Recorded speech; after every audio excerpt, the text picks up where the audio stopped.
we can turn to Revelation chapter 17, verse 8.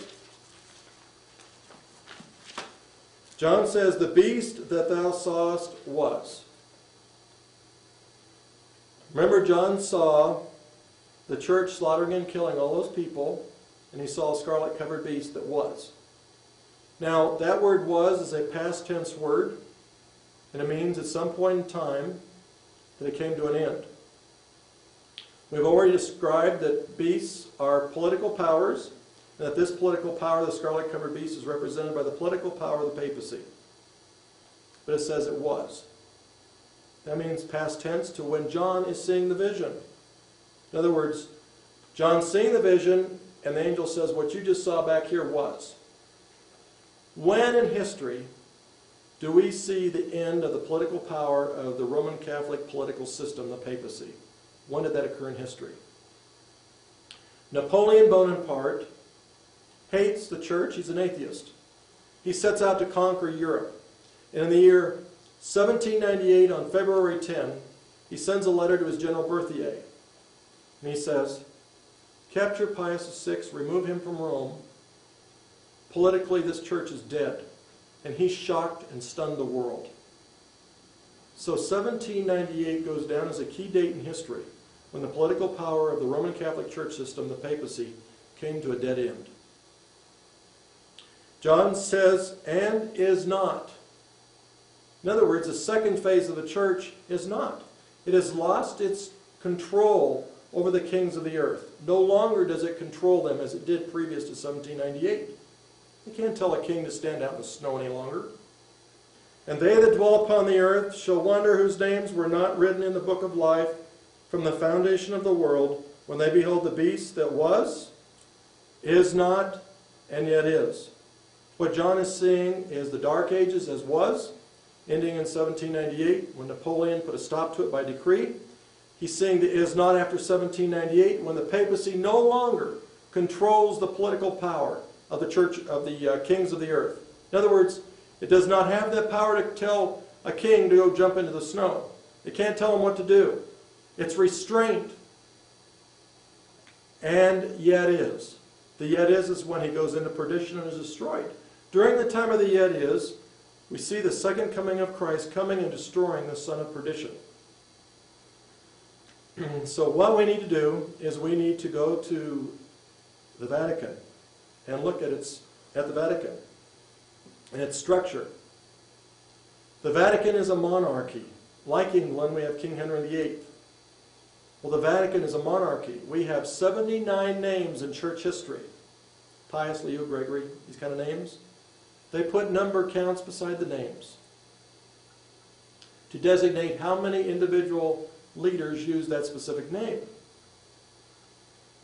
Now, it says in verse 9, "Here is the mind which hath wisdom, as 7 heads or 7 mountains on which the woman sits." So if we look at the Vatican website, or their official list, we scroll down to 1798, because remember, the 7 heads come during the is not. Who's the head of the United States? You can answer that. This film may be seen later. Dave may be another president, but you know who the head is. Now we're talking about the head of the political power of the church, the Roman Catholic Church system. Who are the heads? After 1798, during the is not. We have, if you will look up on the screen here, are listed 7 heads of the political power of the church. We have Pius, we have Leo, Gregory, Benedict, and John. We have Paul, and we have John Paul. Those are the 7 heads of the political power of the Roman Catholic Church since 1798. During the time period in which the church is restrained, they no longer have control over the kings of the earth. It's the restraining phase. Let's take a look at something very interesting. Revelation 13.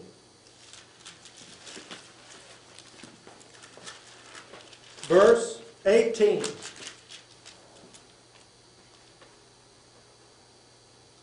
And let's look closely at the words wisdom. Here is wisdom, let him who hath understanding count the number of the beast. That's Greek word for counting objects. as in 1 plus 2. For it is the number of a man, and his number is 666, or 666. So it's a man. Go back to Revelation 17, verse 9. Let's look closely at the word wisdom again. And here is the mind which hath wisdom. The 7 heads are 7 mountains on which the woman sitteth. Okay, let's look at history. In Babylon, Babylon had 36 gods. And did you know that they placed their gods in one mountain? In a mountain. Do you know how they counted their gods? They counted them like this. 1 plus 2 plus 3 plus 4 plus 5, all the way to 36. And they got a total count of 666. If you'll look at the screen, you will see 7 papal names across the top of the screen. Did you notice that the first name that was used after 1798 was Pius? There's a total of 12 Piuses there. It was lines of kings. Pope gods. If you add 1 plus 2 plus 3 all the way to 12, you come up with a total count of 78. The second name that was used after 1798 during the Is Not is Leo. Notice that there's 13 Leo Pope gods. Yeah, that totals 91. If you proceed through each one of these counts, you will notice that if you total them all up, all the Pope gods, all 7 names, you'll notice the count comes out to 665 as of the 7th monarchy named since 1798, John Paul II. 665. Revelation 17:11. And the beast that was and is not, even he is the 8th, and is of the 7, and goeth into perdition.